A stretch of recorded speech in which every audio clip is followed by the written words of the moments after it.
laser pointer? Okay. Forward, back, laser pointer? Okay, thank you.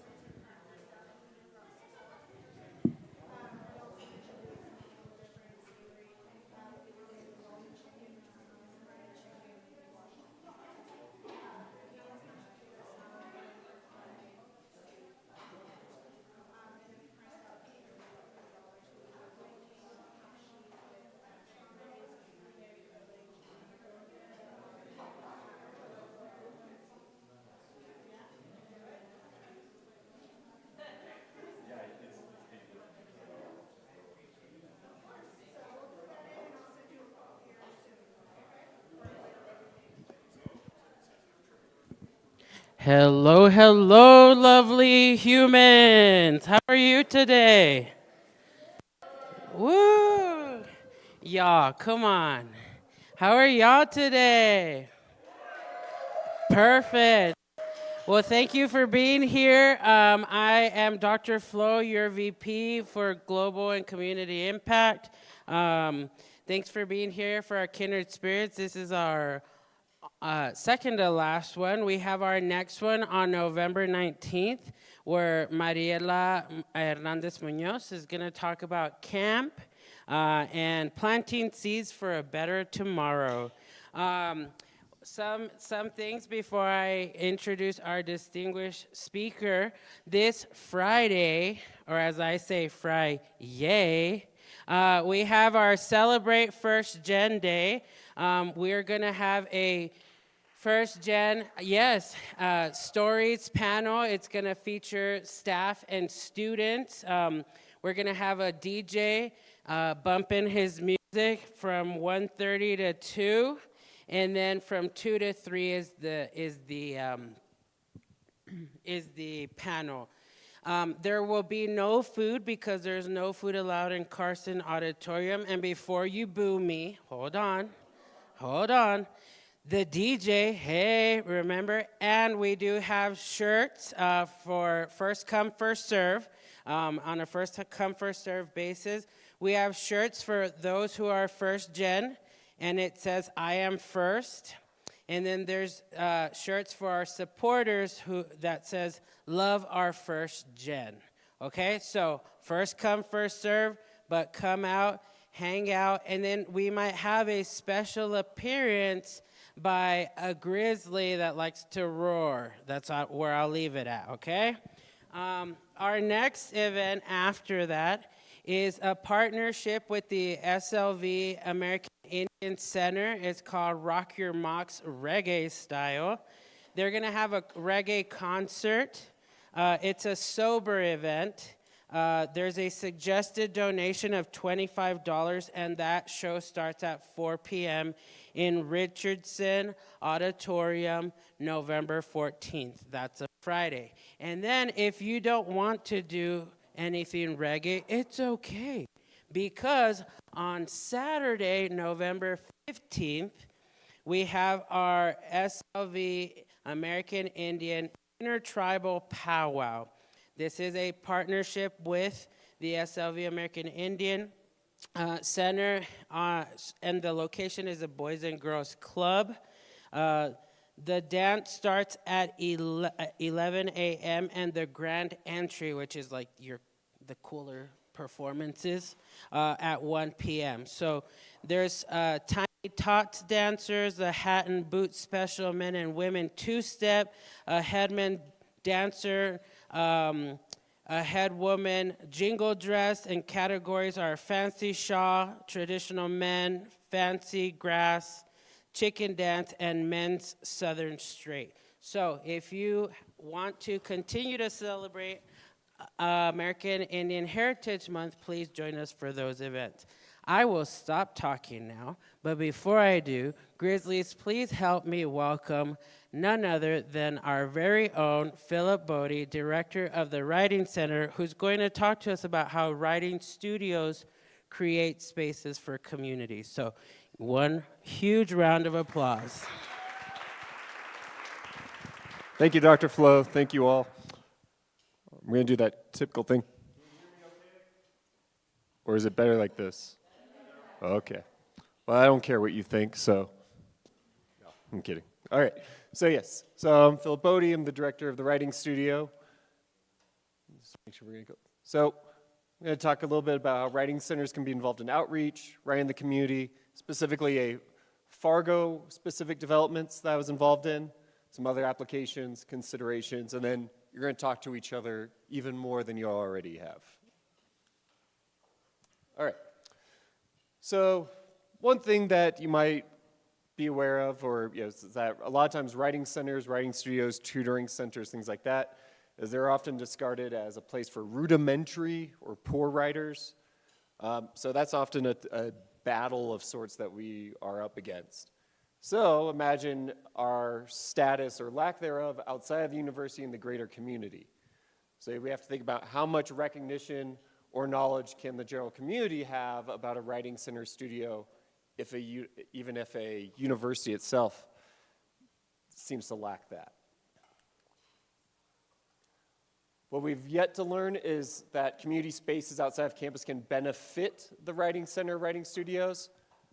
However, that still allows us to be involved in community spaces outside of campus. So that is where it is up to us to find how that community can benefit us. But how do we do that? We need to explore how to mobilize and assert ourselves in communities outside of our stayed on-campus location. A lot of these ideas were inspired by various composition theorists, particularly John Trimber, who speaks, as conceptions of writing evolve to greater reflect technologies and linguistic variants, writing centers need to focus on working with discourses outside of standard collegiate English. Writing centers' own collective failures to better address multilingual literacies are first worldist oversights. A major way writing centers can address this oversight is by establishing continuity between the academy and civic life. Julie Boxer, another writing theorist, furthers Trimber's call to action by advocating that writing studios and centers address writers who may align outside the typical university student populace, such as those whose socioeconomic, racial, ethnic, linguistic, and/or educational worlds differ from the world that we might encounter in college. Lori Salem, who's a superstar in my world, says that by not working with potential student populations like those mentioned by Boxer on their own terms and environments that educators, is that we risk contributing to the persistent inequality of the academic system.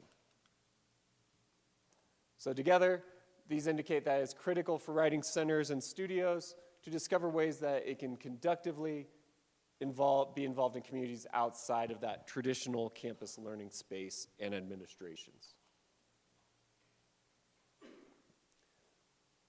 So one thing that I noticed after reading, coming across this literature, was I noticed that a lot of the times being on a stayed location, that we were restricting the genres and identities that I, as a consultant, I include myself in there, that I could work with.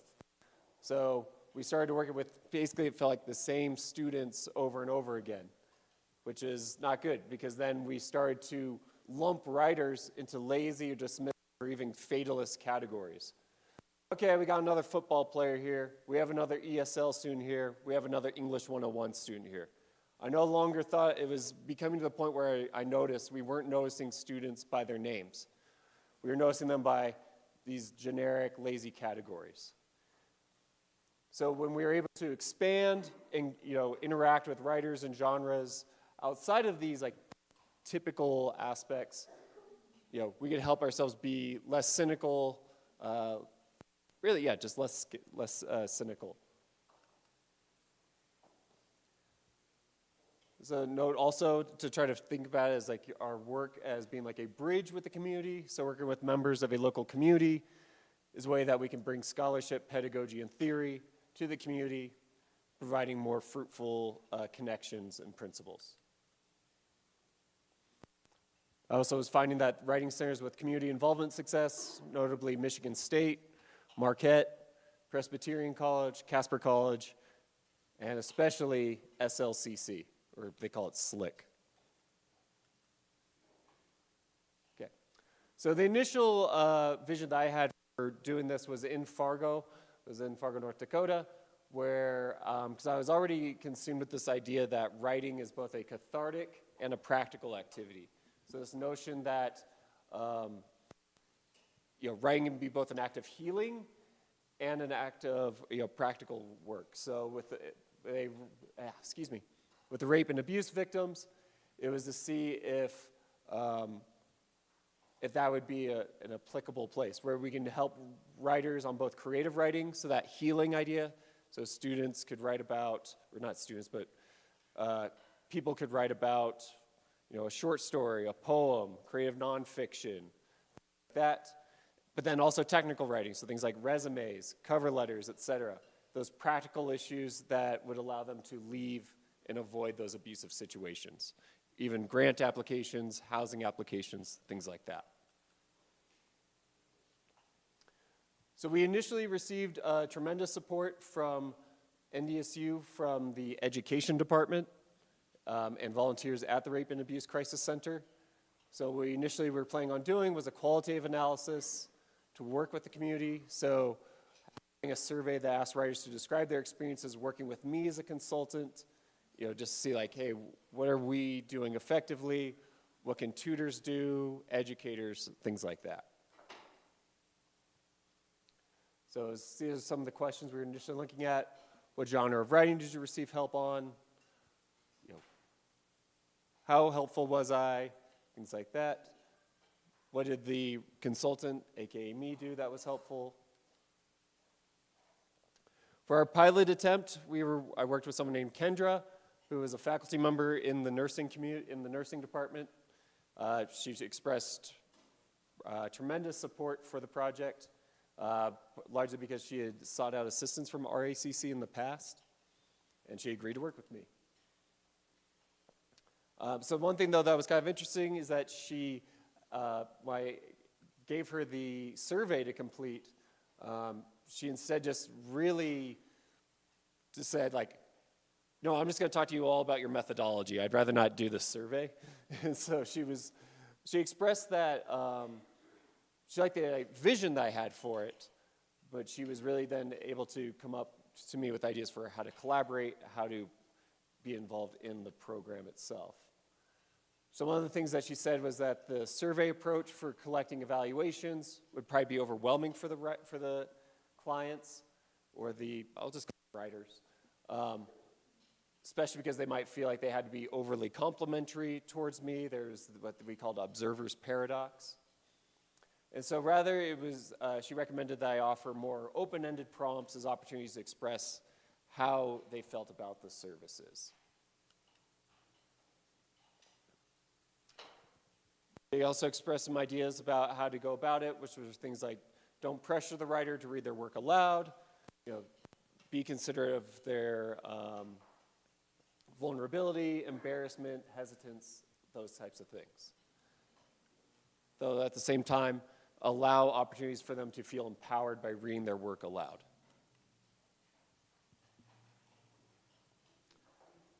One of the things we also talked about was, that where we practiced was considered like writing studio pedagogy, where these things about emphasizing positives in writing as a means to boost confidence and self-worth, and also framing critiques as motivation.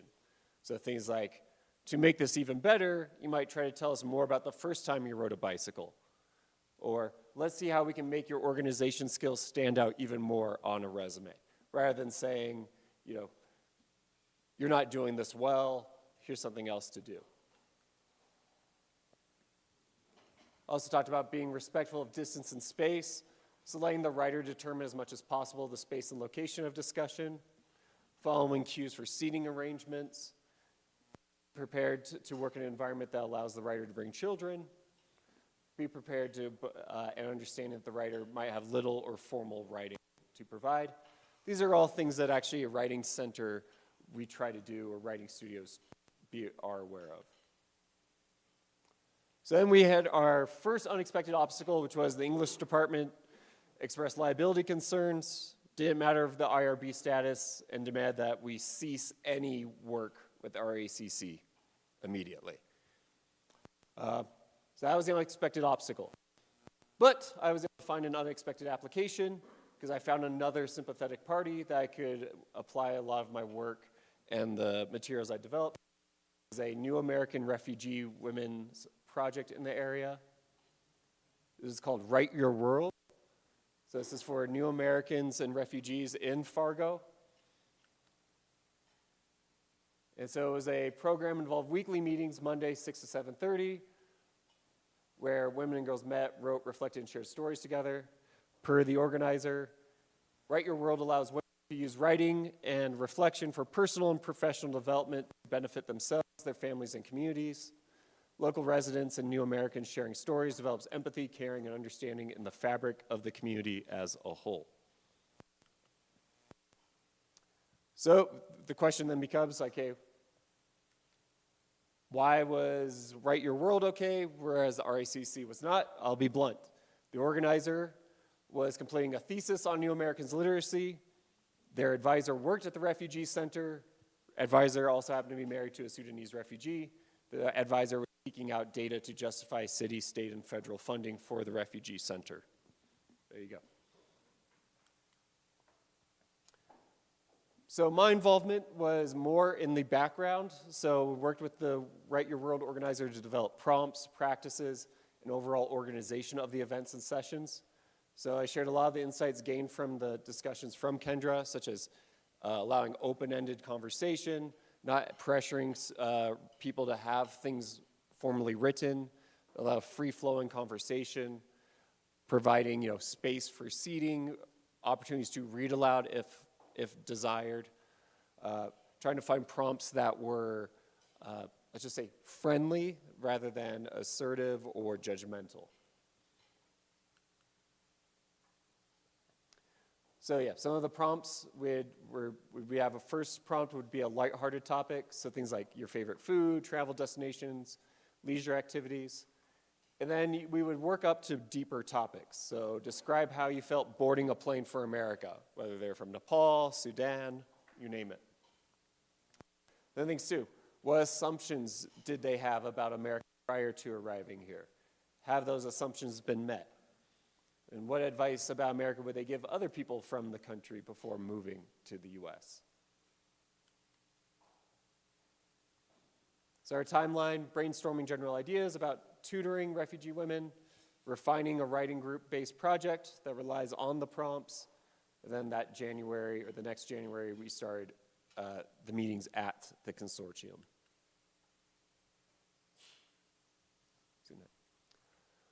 So the success of Write Your World allowed for some ripple effects. So we ended up going into something called Warrior Words, which is for military veterans of foreign wars. This was actually sought out by the Write Your World organizer's boyfriend, who was the brother of an Afghan war veteran. So, small world, ended up paying dividends there. So the objectives of my involvement with that was to help develop discourse community building, trying to improve mutual understanding between public and veterans, writing narratives in authentic voice, and more public engagement for those. So some of the collaborations we had were an event at a local library. We just had a discussion group with writing components, so a lot of it was just verbal discussions about what makes a good story, what kinds of, sharing a common read. Tim O'Brien's The Things They Carried was our common read a lot of times. We also led up to a performance in a local nursing home and received some publicity and media coverage. The second step was an event on campus at the campus Union. We had a veteran facilitator. Uh-oh. Can't figure out how to do those. There we go. It's that person. So what worked for both was allowing for free-form discussion and storytelling, allowing for multi-generational refugees and veterans to have a sense of place, allowing flexible attendance, going off campus by far worked best. So the attendance for the reading at the nursing home was far better than the one on campus for Warrior Words. So we had I mentioned having the things to carry by Tim O'Brien. We would always, what would happen, we would use select excerpts from the book. We didn't just say, okay, read the book by next week. It was always these quick excerpts, passages that we would discuss. So issues that would sometimes come up were, things that we would have to stress were insensitivity, being overly rigid about, not being overly rigid with what people were expected to turn in or discuss during a session or during a workshop. Being careful of what are considered politics for veterans. There were certain societal elements for Write Your World that we had to be careful of. So things that might spark commentary about dating, sexual mores, gender roles. So one comment that once came up at one of the first Write Your Worlds was, "Why aren't you married? You should have children by now." It was like, the organizer was like, "Well, I'm in grad school. I don't want to get married just yet." So I was like, okay, let's see what can happen here. We also did have an incident where something came up where apparently caning children got brought up as an acceptable form of punishment that we had to, let's just say, change topics very quickly during that time. We also had to make it clear that the topic wasn't so much about learning to write in a formal way or overly academic way. That's not our concern. We really want to make sure that we're allowing authentic voice, storytelling, narratives, those types of expressions to come in. Similar to for the veterans was avoiding anything that would be considered as hero worship. So after I was able to continue some of these projects. One was a fiction workshop with a youth crisis center in Boise, Idaho. This workshop, we used McSweeney's open letters to people or entities who are unlikely to respond. Has anyone heard of those? Okay, I saw someone nod. Okay, David, was that you who nodded? Okay. Okay, no, you're good. I'm going to just walk around. Do you mind sharing what they're about? Okay. So an example, though, of McSweeney's is they'll do an open letter to the gentleman blow-drying his balls in the gym locker room, an open letter to whoever is trying to hack my Instagram account, an open letter to the elf on the bleeping shelf. So they're just these very cathartic, sarcastic, tongue-in-cheek things where it'll literally start off with, "Dear elf on the effing shelf, I hope you enjoy, spying on me as I try to do A, B, and C." So what this did is allowed for performative reading. It also opened doors about what the writing and reading can involve. So we had a lot of the people at this youth crisis center had negative experiences with education, with teachers, professors, what have you, where it was like writing and reading are just Shakespeare. And I like Shakespeare, but when that's all you've been told is what good writing is, it's not the best influence. We also found that the writing was cathartic. We did have someone, though, get stabbed in the eye with a pencil. That was the one drawback of the event. Let's just say that student did not appreciate the peer review side of it. So, but things that we could come to expect: students saying, or writers say, I didn't do much. Some frankness or brevity, some suspicion if you're an outsider. So I was lucky in that case. I'll talk about this in a minute. But my old roommate from when I first lived in Idaho was the event coordinator for that crisis center. And of course, too, as you might imagine, as you can see from the youth, some meandering conversation.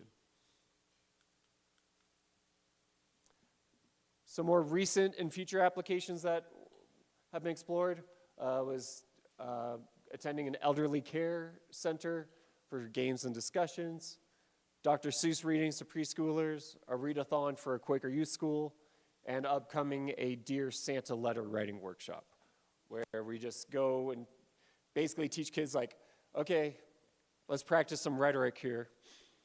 What evidence do you have that you've been a good boy or girl this year? And then, so we are preparing for some parents to probably receive like a 12-page letter, from the one kid who's like, I have peer-reviewed sources, that show why I'm a good student. Yeah. So, suggestions for if you want to implement your own community engagement within your discipline.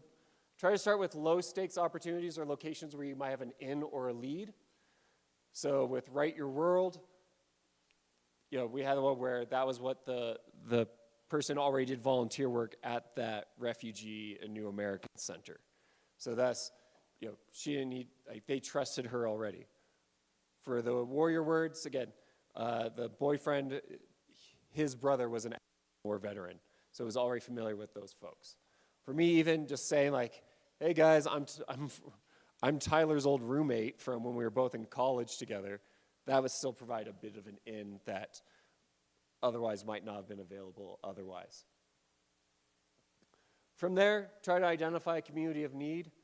It can help to recruit a common or immediate peer as the facilitator or co-facilitator. So again, for me, that was Tyler, that was the boyfriend, that was the researcher.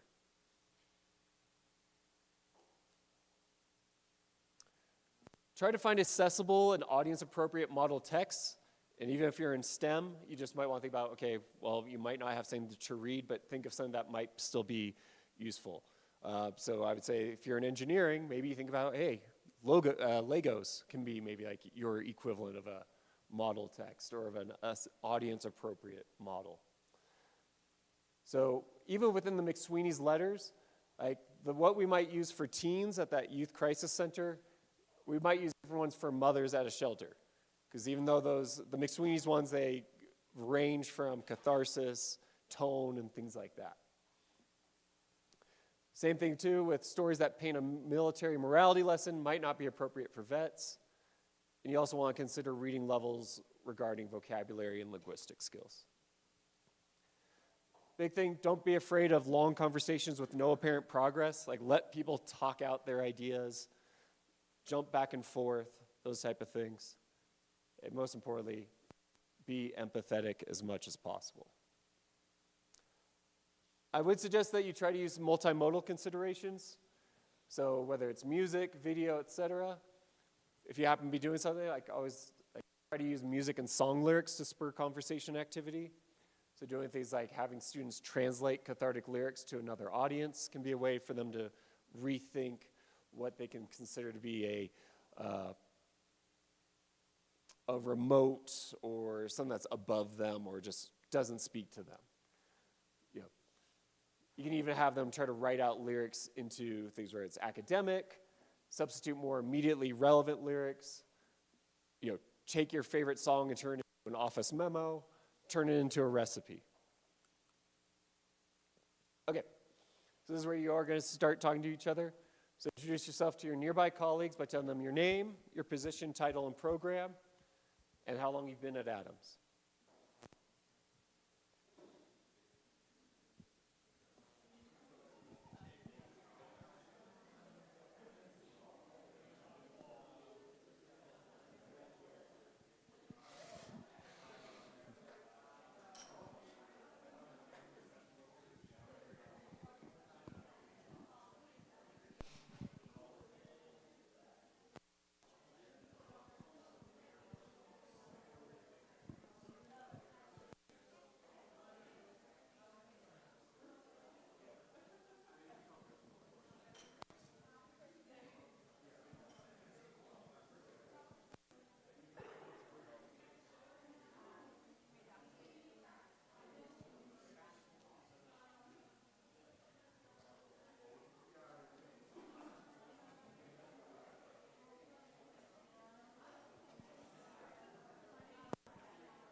Okay, so feel free to keep talking, but then share with your new friends.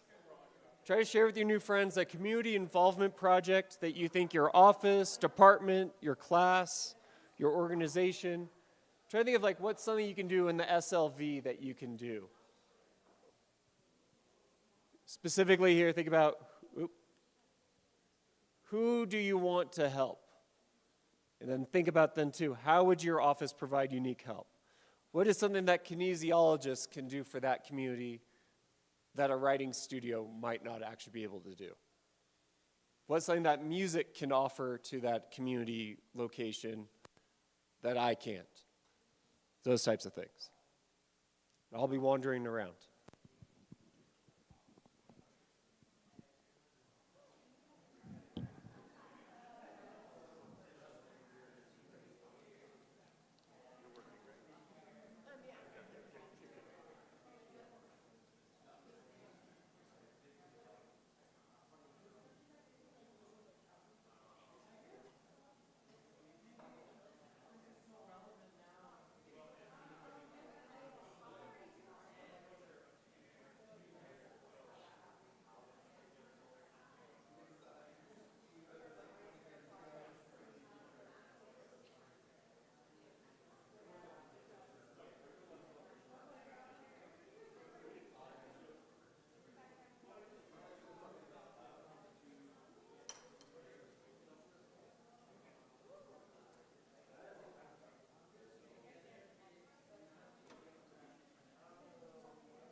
There's no right or wrong thing here. One thing to keep in mind as you're thinking about it is remember, it can just be one small aspect of what your department does that can be applicable. So like the work of, for a writing studio, reading to Dr. Seuss doesn't mean we're talking direct to them. So think about that too.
All right. Well, I think I've heard some great ideas going around, so thank you all. I do have to do my own dumb little 2-minute plug for the writing studio. We help with any academic, professional, and creative writing, essays, to lit reviews, personal statements, posters, cover letters, and more. We are no red pen space. We work with you in process of only at the end. We're in McDaniel 220, Monday through Thursday, 11 to 5, Friday, 11 to 3. Visit our website. You can find those on the placards I handed out. Here's who you can work with: Vin, Crystal, me. That's it. So thank you all.